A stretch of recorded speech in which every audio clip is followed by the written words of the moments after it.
Following Europe's visit to Georgia last week, was hauled in by prosecutors.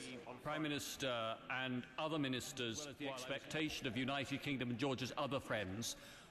Once again, there's been very little discussion today of the situation in Syria, yet the conflict continues. The government and the international community doing to stop this dreadful. Well, the Honourable Lady is quite right, and it is a serious crisis in international affairs. IPCC report on the impact of climate change. Visit to Georgia last week. ჩემი კითხვა გასულ კვირას ევროპის სახელმწიფო მინისტრის საქართველოში ვიზიტს ეხება.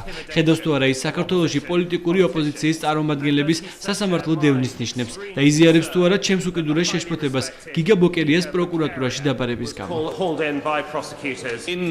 საქართველოში ვიზიტისას არაერთხელ ძალიან მკაფიოდ გაუმეორეს საქართველოს პრემიერ-მინისტრსა და სხვა მინისტრებს. ის რაც საქართველოს ინტერესს წარმოადგენს და ბრიტანეთის როგორც საქართველოს სხვა მეგობრები მოველით მისგან. იმის გათვალისწინებით რომ არავინ დგას კანონზე მაღლა თავიდან უნდა იქნეს აცილებული შერჩევითი მართლმსაჯულების აღქმაც კი ის რაც უკრაინის წინა რეჟიმის დროს ხდებოდა.